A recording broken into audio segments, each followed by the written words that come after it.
शिखर चला गया school. Bye bye Shikhar, see you in the afternoon. Hi, welcome to another video.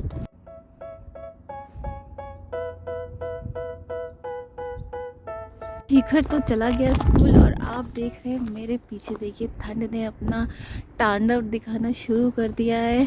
पूरा ही -11 temperature था कल, तो पूरी तरह से ठंड आ चुकी है अब फाइनली। इनफैक्ट इस बार तो देर से आई थोड़ी, तो मैंने सोचा क्यों ना आज आपके साथ ठंड के बारे में कुछ चर्चा की जाए।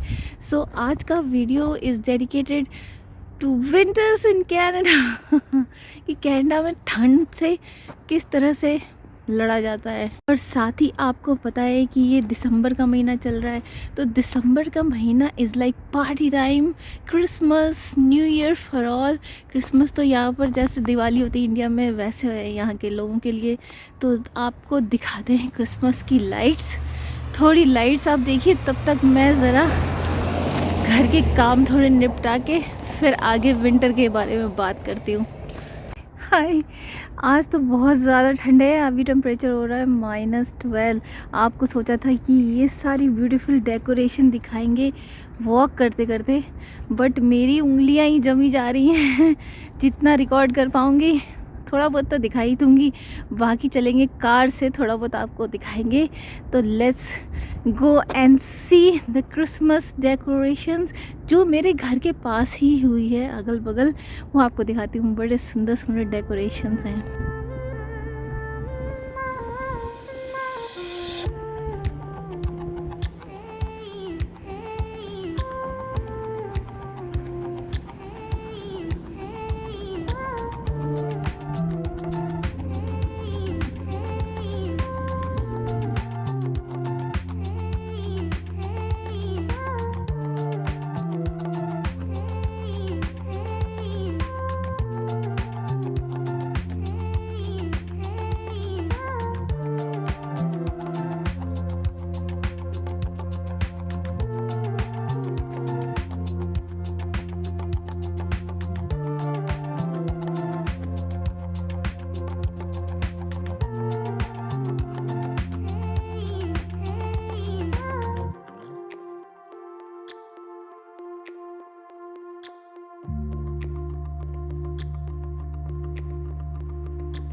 सब्जी बनाने जा रही थी आलू मटर की, तो देखा टमाटर ही नहीं है। अब बिना टमाटर के कैसे ग्रेवी बनेगी। चलते हैं टमाटर लाने और विंटर की बातें करेंगे रास्ते में। ये देखिए इतनी स्नो है। अभी ये स्नो जो है कुछ दिन में जम जाएगी, फिर ये स्लिपरी हो जाएगा।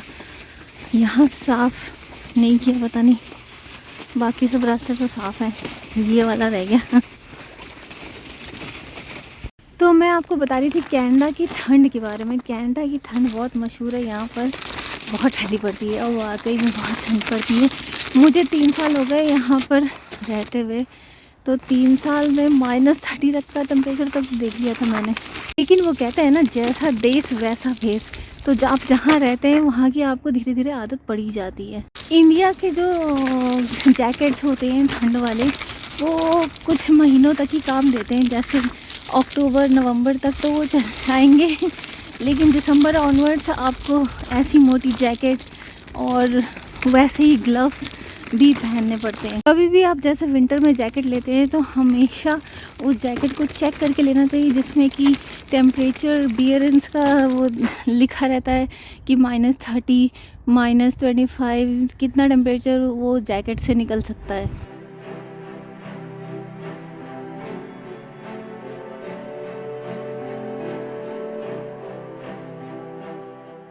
यहाँ बेसिकली स्नोफॉल में भी इतनी ठंड नहीं होती है, ठंड के साथ हवा नहीं चलनी चाहिए।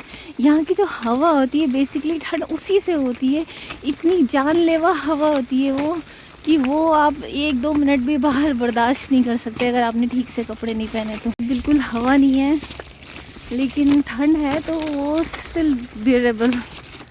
और कैप भी, कान भी ढके होने चाहिए। यहाँ ग्लव्स भी इतने आते हैं जो काफ़ी गर्म होते हैं। और शूज़, स्पेशली विंटर में आपको शूज़ का बड़ा ध्यान रखना पड़ता है क्योंकि जब स्नोफॉल होती है, अगर स्नो जम जाए तो वो आइस बन जाती है, वो बहुत स्लिपरी होती है, तो आपको चोट भी लग सकती है। तो उसके लिए बढ़िया से विंटर शूज़ जो होते हैं वो आपको लेने पड़ेंगे। तो ठंड में आपको बेसिकली लेयरिंग में कपड़े पहनने पड़ते हैं। जैसे एक जैकेट ऊपर से जो विंटर जैकेट है वो तो डालनी है, अंदर एक पतली जैकेट भी डालनी है और एक वार्मर भी डालना है। इससे क्या होता है कि अगर थोड़ी सी कम मतलब मौसम ठीक हुआ तो आप ऊपर वाली मोटी जैकेट खोल सकते हैं और ठंड के मज़े लीजिए, बर्फ़ के मज़े लीजिए। लेकिन लेयरिंग बहुत ज़रूरी है क्योंकि ठंड अगर लग गई तो वही हॉस्पिटल में 8-8 घंटे बैठो, फिर वो ठंड बड़ी मुश्किल से जाती है। मैं बस पहुंचने वाली हूँ टमाटर लेने के लिए। सोबीज़ घर के पास में ही एक है, सोबीज़ करके, आपको मैंने पहले भी दिखाया है। तो आप थोड़ी सी और क्रिसमस की लाइटिंग देखिए, तब तक मैं शॉपिंग करती हूँ।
टमाटर ले लिया है, इसका कितना है वेट किया जाए।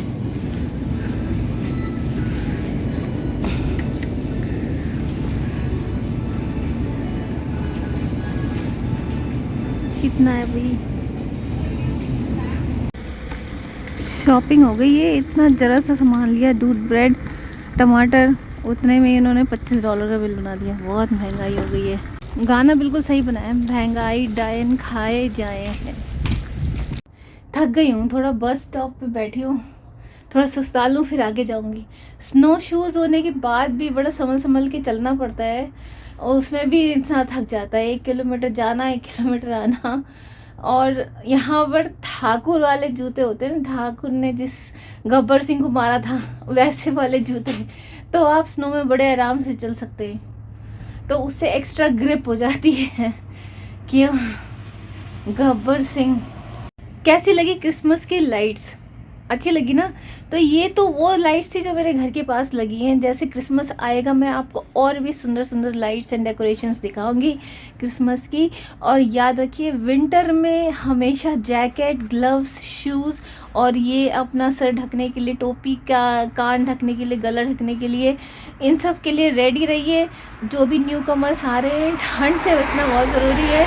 और अगर इन सब चीज़ों के लिए आप प्रिपेयर हो जाएंगे तो फिर कनाडा इज़ वेरी स्मूथ। आप यहाँ की ठंड आराम से निकाल सकते हैं, क्योंकि -30 डिग्री टेम्परेचर्स जो होते हैं वो कुछ ही दिन होते हैं।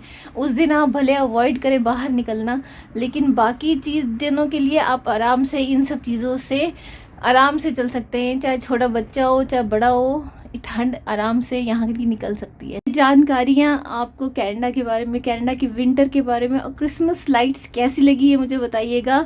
इन्हीं शब्दों के साथ ये वीडियो यहीं ख़त्म करती हूँ। मिलती हूँ आपसे अगली वीडियो में। अगली वीडियो भी बहुत मज़ेदार होने वाली है, इसीलिए आप मेरी वीडियो को पूरा देखिए, सब्सक्राइब करिए, लाइक और कमेंट्स का तो मुझे बेसब्री से इंतज़ार रहता है। सो मिलती हूँ आपसे अगले वीडियो में। Till then stay safe, be healthy, bye for now.